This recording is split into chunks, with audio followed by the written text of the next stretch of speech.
Bom dia, irmãos amados.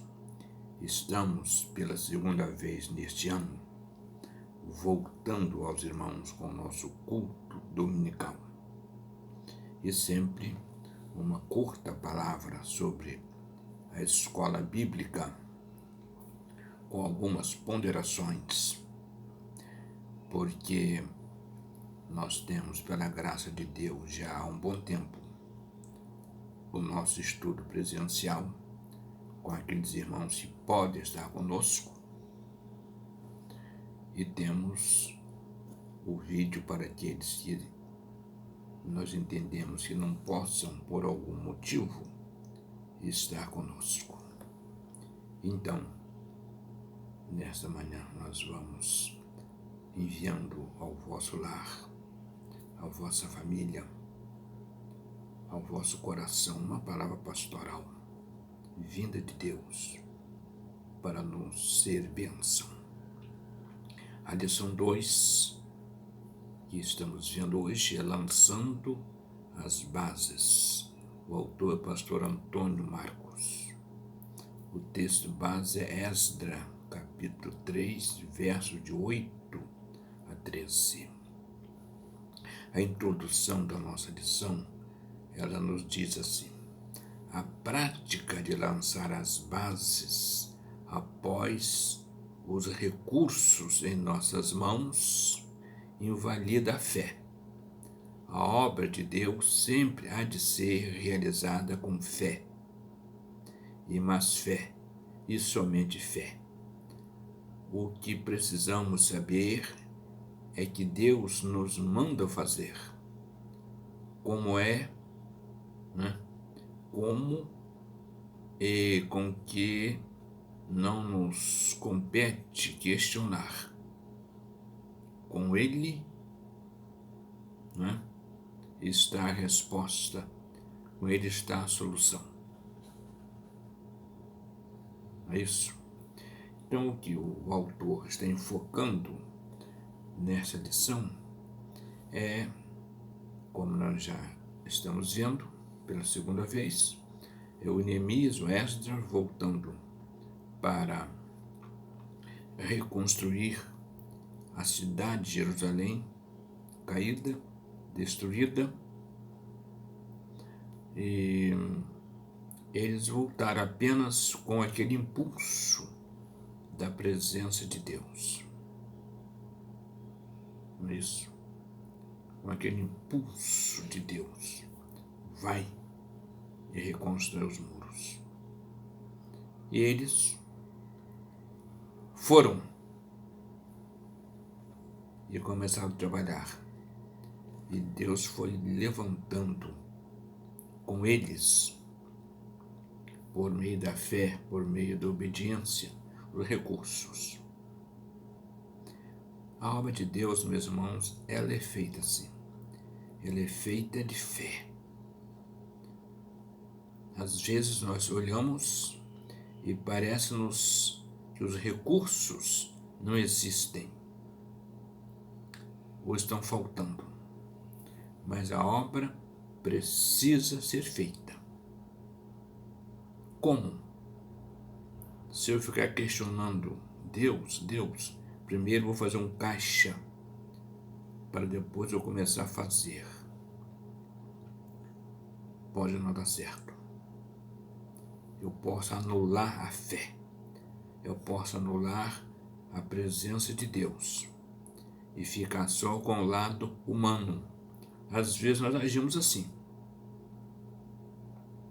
E nem sempre isso deve ser feito assim. O ideal, pelo exemplo bíblico, é que nós tenhamos consciência de que Deus quer que façamos a obra. Está muito difícil, está tudo quebrado. Como fazer isso? Mas Deus manda fazer, porque a prata e o ouro é de Deus. E quando nós somos fiéis a Deus, na gerência também dos nossos recursos, a obra de Deus tem recursos, porque está no bolso dos crentes, tá, meus irmãos? Isso é na conta corrente dos membros da igreja, de quem ganha mais e de quem ganha menos. Mas se nós formos fiéis a Deus, a despeito de qualquer situação, nós corremos certa, ou certo. Às vezes nós nos sentimos no direito de manipular a obra de Deus. Este é um dos grandes problemas que nossas igrejas e que a denominação enfrenta. A manipulação dos recursos. Só que a bênção de Deus não virá. Nunca veio.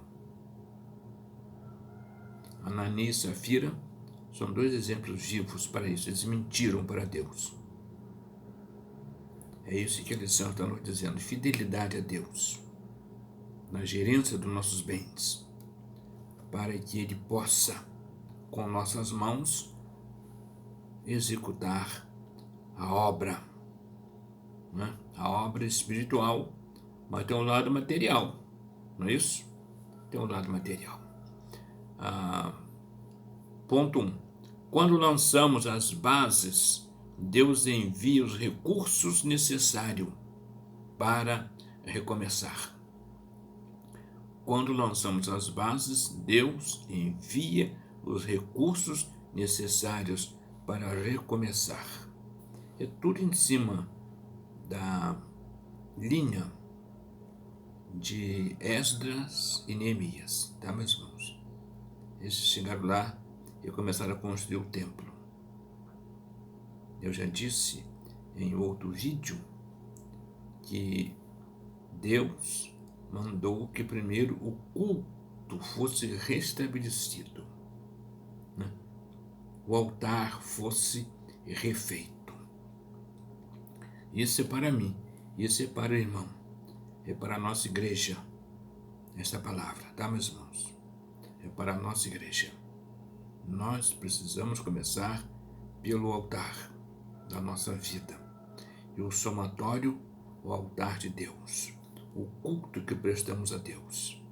A igreja de Cristo precisa se levantar pelo culto, quando ela está caída. E pelo culto, a restauração está no culto. Onde o povo chega, onde o povo sente prazer, o povo sente alegria em adorar ao Senhor. E aí tudo vai se desenvolvendo. O culto precisa ser um lugar agradável, um lugar que sintamos a mão e a presença de Deus. Culto mecânico, meus irmãos, afasta o povo. 2. Quando lançamos as bases, é imperativo usarmos instrumentos adequados, né? Quais instrumentos que a nossa igreja precisa hoje para que nós nos tornemos uma igreja integrada, uma igreja forte, uma igreja ativa e uma igreja participativa? É para a gente pensar e agir. 3. Quando lançamos as bases, as lágrimas de tristeza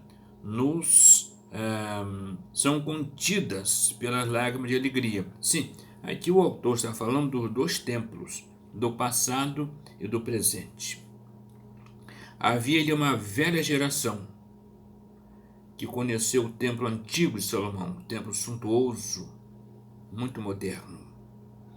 E havia a nova geração de 70 anos para cima, que não havia visto o templo novo, e estava feliz da vida com o templo velho, bem inferior estruturalmente com o primeiro templo. Então, os dois tempos da vida da igreja, tá, meus irmãos? Os dois tempos. Um lamentava o passado, o outro se alegrava com o presente. Isso serve para nós hoje, com certeza. Vamos nos alegrar pelo presente. Não é que o passado passou. É aqueles que choram pelo passado, só atrapalham. Né? É aqueles que querem manter o passado, só atrapalham, porque o passado já foi. Né? Então, são essas lições que a lição tem para nós nesta manhã. O João Pedro é aniversariante, já entrou, né, no boletim passado, João Pedro Figueiredo Crelier. Parabéns pelo aniversário. E a oração, Marília Maurício, deve continuar sendo motivo das nossas orações. Minha irmã Márcia Barros, a igreja está bem melhor, né, com a graça de Deus, e brevemente voltando aos cultos da nossa igreja. Deus nos abençoa nessa manhã no estudo da palavra. Que esta reflexão possa ser de bênção, de vitórias, de alento para nossas vidas. Nós oramos em nome de Jesus. Amém. Irmãos queridos, bom dia. Assembleia da Igreja, né? Teremos daqui a pouco. E logo mais à noite eu voltarei com uma palavra de Deus, uma palavra de fé, palavra de esperança, para ser consolo, ser ânimo para o nosso coração. Bom dia.